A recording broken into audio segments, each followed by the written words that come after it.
پاکستان میں موجود دنیا کا 5واں بڑا گلیشیئر بالتورو چٹانی ملبے کا ڈھیر بن گیا۔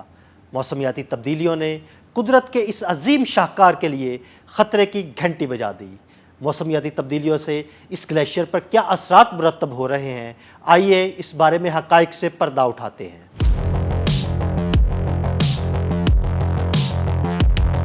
7,000 گلیشیئرز رکھنے والا پاکستان دنیا کے ان چند ممالک میں شامل ہے جو موسمیاتی تبدیلی سے بری طرح متاثر ہو رہے ہیں، اور موسموں کی شدت میں اضافے اور بڑھتے درجہ حرارت کے باعث پاکستان میں واقع گلیشیئرز کے پگھلنے کا عمل تیز ہو رہا ہے۔ کراکرم ریجن کا دوسرا سب سے بڑا گلیشیئر بالتورو، جو ایک سخت چٹان کی مانند تھا، اب یہ کٹاؤ اور چٹانی ملبے کا شکار ہو چکا ہے۔ تقریباً 60 کلومیٹر طویل دنیا کے سب سے بڑے وادی نما گلیشیئرز میں سے ایک اور لمبائی کے اعتبار سے دنیا کا 5ویں لمبے گلیشیئر بالتورو کی پوری سطح ملبے سے ڈھک چکی ہے۔ لیکن سوال یہ ہے کہ یہ ملبہ کہاں سے آیا؟ تو اس کا جواب ہے کہ اصل میں پہاڑوں پر برف جمنے اور پگھلنے کے عمل یعنی فارسٹ تھروئنگ اور کشش ثقل کی وجہ سے چٹانیں ٹوٹ کر بکھرتی ہیں، تو یہ پتھر اور ملبہ بہہ کر گلیشیئر کے ساتھ شامل ہوتے رہتے ہیں، اور زیادہ تر ملبہ گلیشیئر کے اوپر والے حصے یعنی سٹوریج بیسن میں شامل ہوتا ہے۔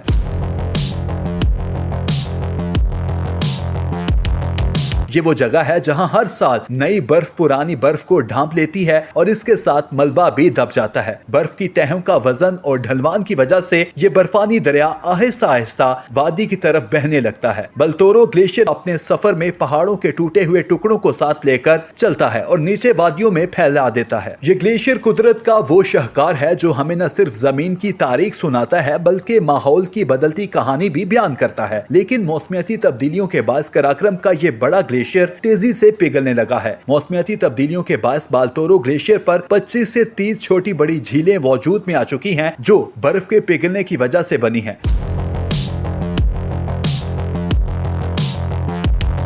اس کے علاوہ برف کے بڑے تودے بھی غاروں میں تبدیل ہو رہے ہیں۔ گلیشیئر کے پگھلاؤ سے پاکستان کے پہاڑی علاقوں میں گزشتہ 3 برس سے سیلاب آنا بھی معمول بن چکا ہے۔ گلگت اور ہنزا کے گلیشیئر بھی سطح سمندر سے اونچائی کم ہونے کے باعث پگھلنے کے خطرے کے قریب ہیں۔ بالتورو گلیشیئر کے قریب پیجو کیمپ سائٹ کے سامنے پیجو پہاڑ، جن کی چوٹیاں سارا سال برف سے ڈھکی رہتی تھی، تاہم اب مقامی افراد کے مطابق گزشتہ 2-3 برسوں سے گرمیوں کے مہینوں میں ان چوٹیوں کی برف بھی پگھل جاتی ہے۔ موسمیاتی تبدیلی کے ماہرین کے مطابق اوسطاً گلوبل درجہ حرارت 1.5 کے حساب سے بڑھ رہا ہے، اور اگر یہ درجہ حرارت اوسطاً 2 ڈگری تک بڑھ گیا تو بہت تباہی آئے گی۔ گلیشیئرز پگھلیں گے اور سیلاب کا سبب بنیں گے، سمندر پانی سے بھر جائیں گے جس کی وجہ سے ساحلی علاقے ختم ہو سکتے ہیں، کھانے کی قلت بھی ہو سکتی ہے۔ اس کا حل یہی ہے کہ ترقی یافتہ ممالک رضاکارانہ طور پر عالمی درجہ حرارت پر قابو پانے کی کوشش کریں۔